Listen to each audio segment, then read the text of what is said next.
Hey, what's up? Good evening, my friend. Okay, I actually just started recording about 10 seconds ago and that didn't work out. I just. Okay, we could have done this earlier. Again, this is a repeated lesson. I don't even want to mention that. I just prioritized other stuff. Did I try reading at all? I don't think so. I spent I spent most of my time today just journaling, just organizing my thoughts, my messy and chaotic thoughts. I think I've gotten more clarity again. It's not an easy process. It's like organizing a room. You gotta start from somewhere, and often it's like a challenging work. You need to decide whether you want to get rid of this or where should you place that. How should you change the layout a bit? Move the couch there or put the table there. You don't know. Like your thoughts is everywhere. Where do you start? I don't know.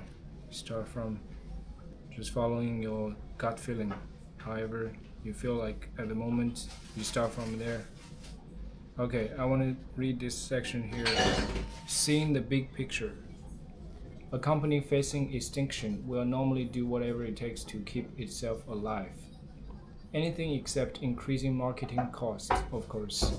After all, it's the lack of money that's about to make the company go belly up. Since marketing schemes don't usually come with a guaranteed return on investment, they require a leap of faith, and faith is a hard sell to management during a crisis. So it takes a large degree of nerve to pour a good chunk of what's left into something as intangible as a new brand campaign. But that's just what Steve did. In a certain way, he seemed to feel liberated by Apple's predicament.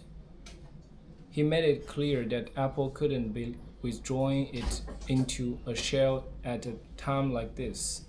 Now was its last chance to get out there and put its stake in the ground. The company had to invest in itself. And invest Steve did. As he noted when he presented the Think Different work to his marketing team, Apple spends a fortune on advertising. You'd never know it. By this, he meant that Apple had a large budget for advertising, but it had squandered it. It had let complexity get in the way.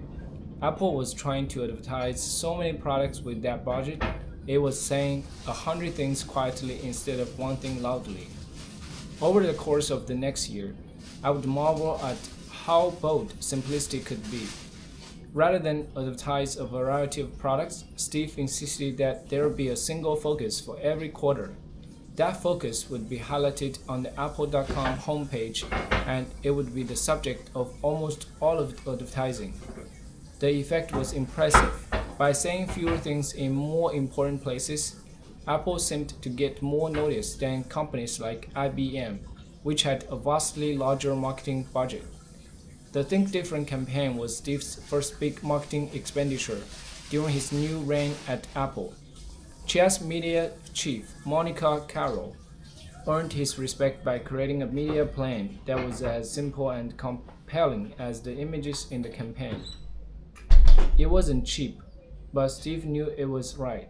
He recognized that the power of these iconic images to stop people in their tracks. Monica made sure that the Think Different campaign appeared only in those places where it would achieve maximum notice, and never in places that would degrade the message. These portraits of Think Different heroes never ran on the inside pages of a magazine. They ran only on back covers, where they would shine on their own. They were a common sight on coffee tables in homes and businesses, but it was out in the real world that the ads had such a commanding presence. Billboards became a huge part of the effort, but only in the most prime locations. Apple started systematically locking up the most visible billboard locations all over the United States as they became available, near airports, approaches to major cities, etc. In urban environments, Apple's images appeared on bus shelters using backlit posters that stood out in the night. Most strikingly, Think Different images were painted onto the sides of large buildings. In New York City, the classic photo of John and Yoka in bed stare down upon passerby. Just John, Yoka, and those simple words, Think Different. Steve approved all of this with great relish, and of course, without testing any of the ads beforehand. In his heart, he knew this would work. This work would resonate with the intended audience. With no time to spare as Apple tried to rebuild, he had no interest in looking before he leaped. He would certainly not let a focus group dictate the message Apple would broadcast to the world. Okay, not let a focus group dictate the message Apple would broadcast to the world. With no time to spare as Apple tried to rebuild, he had no interest in looking before he leaped. Steve approved all of this with great relish, and of course without testing any of the ads beforehand. In his heart, he knew this would work. This work would resonate with the intended audience.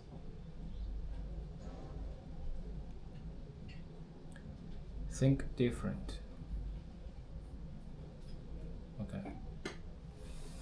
I think I should read this book more and truly get the essence of the philosophy and understand what is it, how to think different, and how to achieve simplicity in work, design, marketing, and life.